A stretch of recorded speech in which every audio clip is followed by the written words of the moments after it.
began in healthy-looking pigs, months, perhaps years ago. A new coronavirus spread silently within herds. Gradually, farmers started getting sick. Infected people got a respiratory illness with symptoms ranging from mild flu-like signs to severe pneumonia.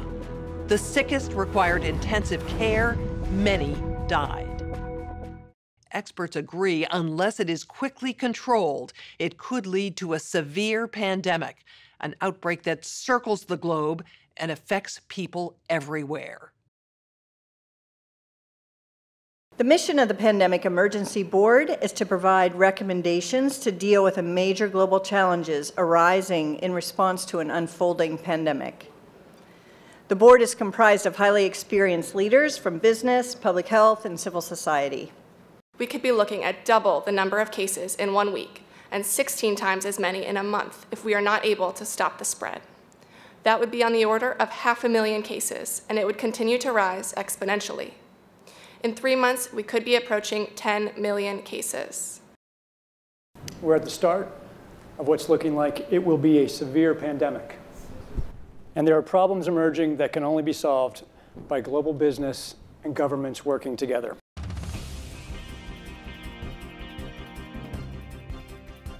We have known about CAPS-like viruses in animals and people for decades, but have not been successful at developing a licensed vaccine. And sure, there are new technologies that may help, but it's going to be difficult. I am not optimistic about having a vaccine in time to be relevant during this pandemic. So the policy crisis in question for this board in this meeting is this: how should governments, business, and international organizations allocate and distribute pandemic antivirals and medical supplies to the people who need them most? What we've seen work very well in the HIV field is, in fact, procurement through the Global Fund. So having a centralized mechanism, so financially able to procure on behalf of affected countries will be critical. I think the second thing is it's going to be very important that for the business sector, for manufacturers of antivirals, that we have clarity around what the need is and where the need is and who are making the decisions. I think that given that the countries most affected are those that are low and middle income countries with unequal access to technology, to finances, the UN has a worldwide footprint, universally recognized, and universal membership. A global stockpile would certainly help ensure more rational and strategic allocation, but the reality is that we don't have the logistics capability, even within the UN, to bring that together in one place and run it. So this is where I think a collaboration between the international organizations like the World Health Organization and the private sector, which runs these supply chains for many purposes every day, understand where the supplies are, make smart decisions about how to allocate them to the people who need them in the places that need them the most, and then work with the industry to move those supplies from where they are today to where they need to be. Just to underscore the point that cooperation among supply chain providers or businesses that have huge supply chains can add a lot of efficiency to the whole process. The question is, can you, through this international mechanism, really promote commitments to doing this as quickly as possible and give people a sense that actually if they contribute more, that they will have a better chance of protecting their own populations and their country's security and health. So to be completely clear, most of this production would already be committed in contracts. Yes. It is almost unheard of that people are producing product without having a forward commitment for the consumption of that product. So the first thing that needs to be done, because this is not something that the countries currently control, unless countries are going to bring about emergency situations and co-opt an existing supply chain. I think it's not likely, I agree, that countries are not going to buy a countermeasure to put into a global supply without retaining a large portion of it for themselves.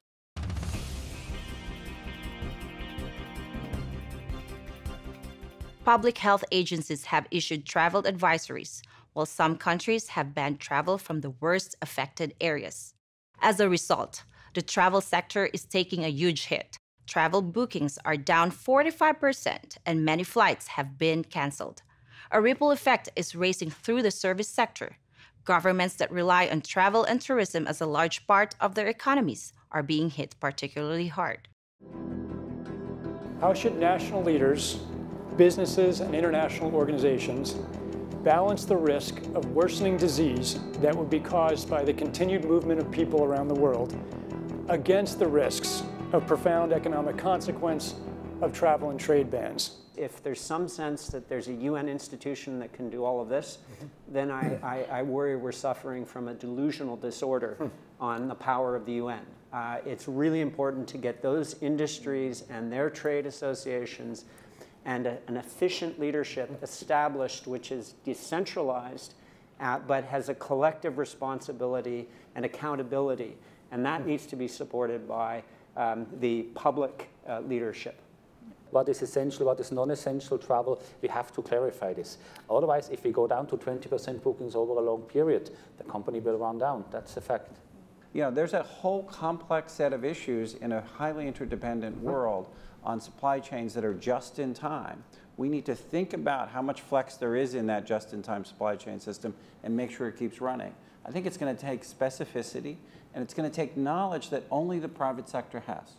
The UN can play an important coordinating facilitation role, but the companies know where those commodities are, where they move, how to move them, and that's where a type of public-private collaboration that we have not generally had in these crises needs to be put together pretty quickly. We are not out of money yet, but the fact is we are trending in a dangerous direction and something needs to change. So the policy question for this board now is, how should financial resources be prioritized? Are there nodes that we cannot allow to fail? What is your sense of priorities? We don't have money to pay for all of these urgent problems. So at the moment, we want the funds, right? You need the money. So where's the money? So government kind of supplies some money. A lot of, private sectors, some are sitting here, you have some money. But now you need a really coordinated, centralized efforts. Hotels will be experiencing, crippling losses doing that. And we know that the hotel business in itself makes up 5% of the GDP. Governments need to be willing to do things that are out of their historical perspective, or for the most part, it's really a war footing that we need to be on. We shouldn't underestimate the power of entrepreneurship. We need to escalate that, whether it's through the government's helping with tax breaks or subsidies of that nature to increase manufacturing of those types of products. It can happen quickly. A Marshall-type plan, don't mean to say that exactly, but a Marshall plan that can go into effect can stimulate change very quickly. Countries are reacting in different ways as to how best to manage the overwhelming amounts of dis and misinformation circulating over the internet. In some cases, limited internet shutdowns are being implemented to quell panic. How much control of information should there be, and by whom? And how can false information be effectively challenged?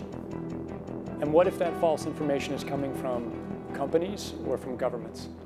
I think it's very important that we make sure that there is concise communication with all healthcare facilities where these patients are being treated so that there isn't mass panic. We're at a moment where the social media platforms have to step forward and recognize the moment to assert that they're a technology platform and not a broadcaster is over.